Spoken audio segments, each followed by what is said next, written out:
Hello everybody, and welcome to Introduction to Sociology. My name is Ryan Mead, and in this lecture we're going to be going over one of the most important concepts of sociological analysis, which is C. Wright Mills' concept, the sociological imagination. In this lecture, we're going to answer the following questions. What is the sociological imagination? How does the sociological imagination relate to the 5 social institutions? How can we use the sociological imagination to analyze social phenomena such as online courses? And how does the sociological imagination relate to concepts such as agency and structure? So to begin this week's lecture, let's meet Ariana.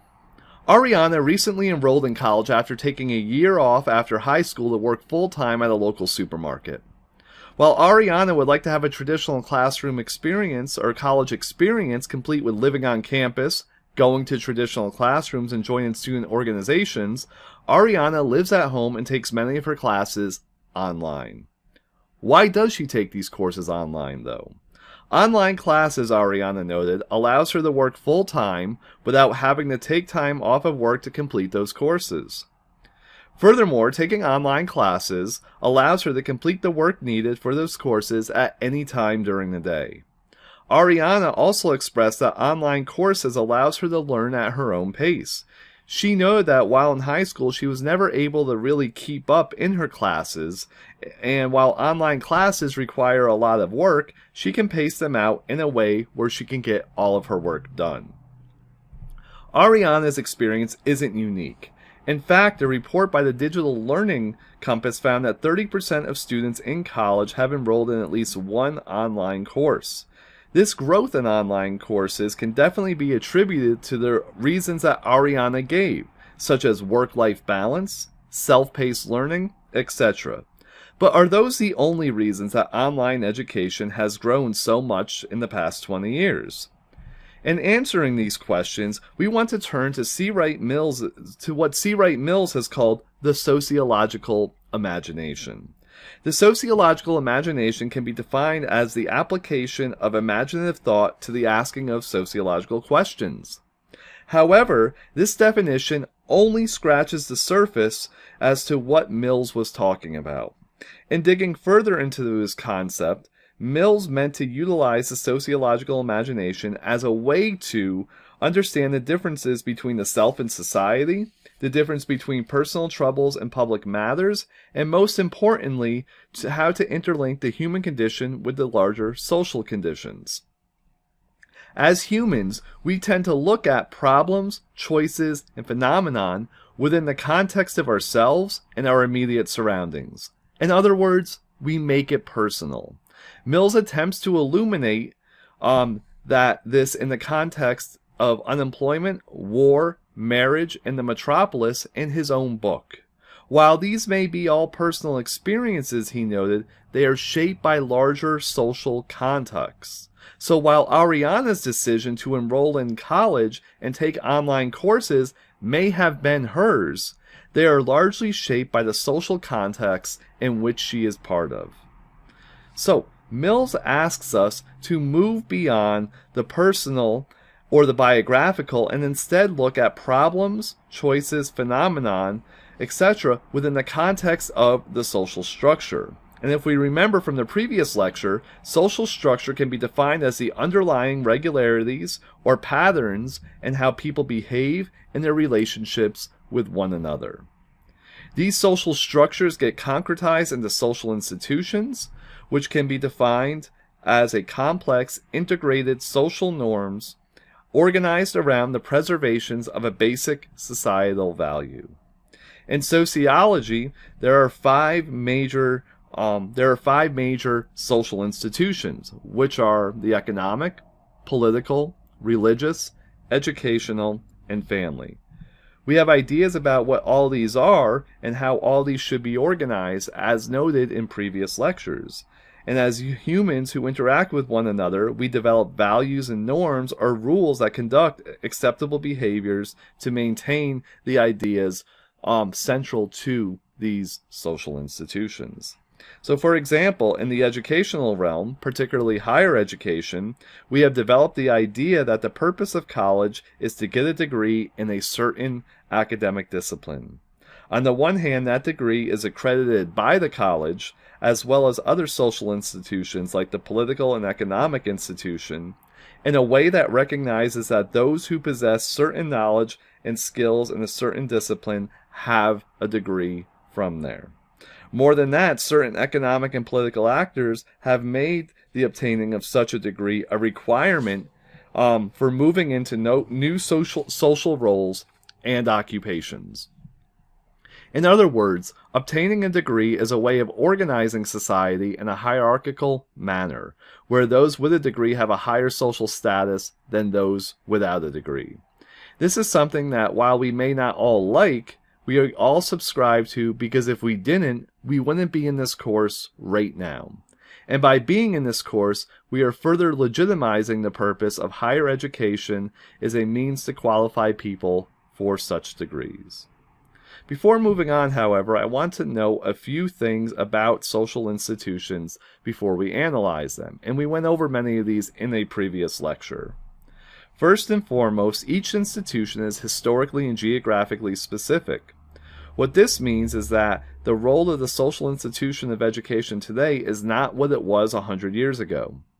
Furthermore, the role of education in the United States might be very different than from other countries such as Malaysia. What is taught is different, as well as who is allowed to go to school may be different.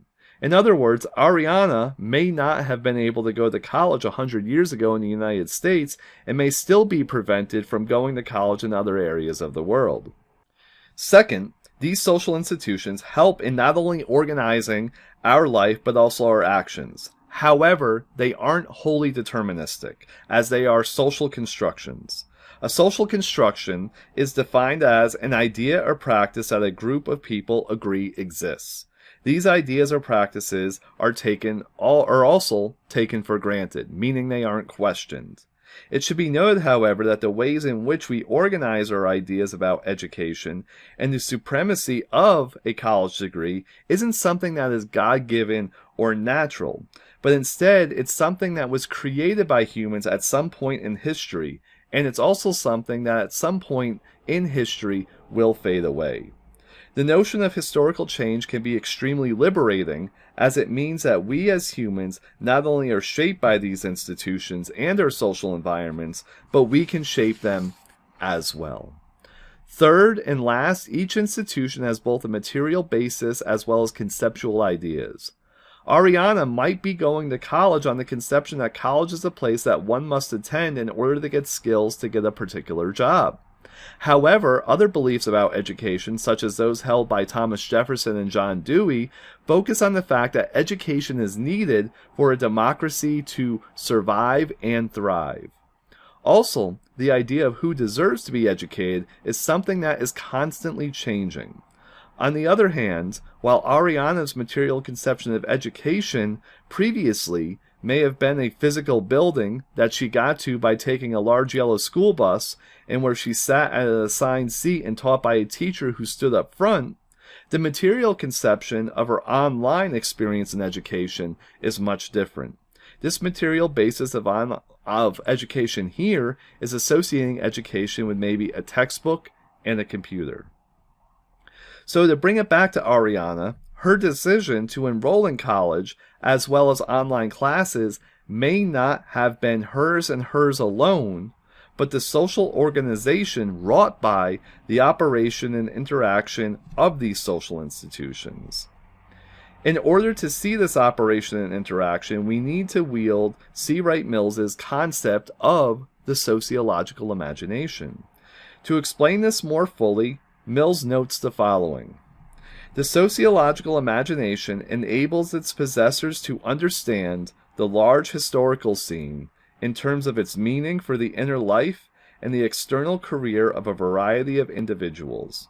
It enables him to take into account how individuals, in the welter of their daily experience, often become falsely conscious of their social positions. Within that welter, the framework of modern society is sought. And within that framework, the psychologies of a variety of men and women are formulated. By such means, The personal uneasiness of individuals is focused upon the explicit troubles, and the indifferences of public is transformed into the involvement of public issues.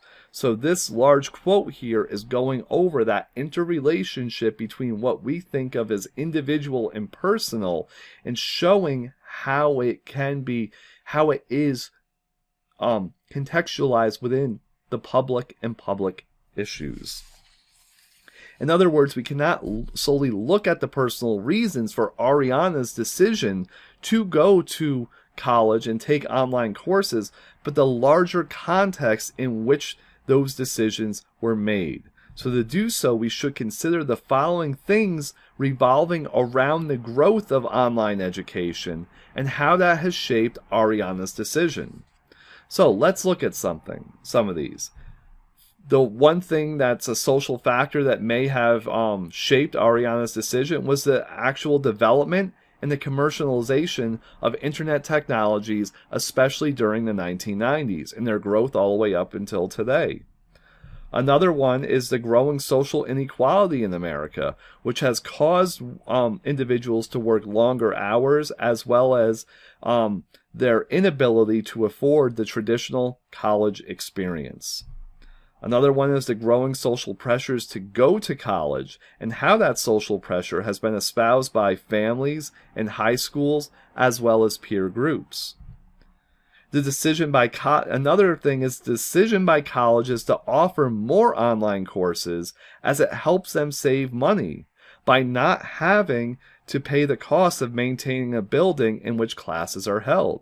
Another is the growing demand by employers for a more educated workforce by a wide variety of industries. Next, as social institutions increasingly become more digital, there is a growing need to socialize individuals into these digital spaces. And finally, the commercialization of higher education, particularly through for-profit universities and their dependence on online education. These developments are only a few of the many ways through which online education has proliferated over the past 20 years. So while Ariana wholeheartedly believes that her decision to enroll in college and online classes was hers and hers alone, based on her own needs, we see a much larger story emerging.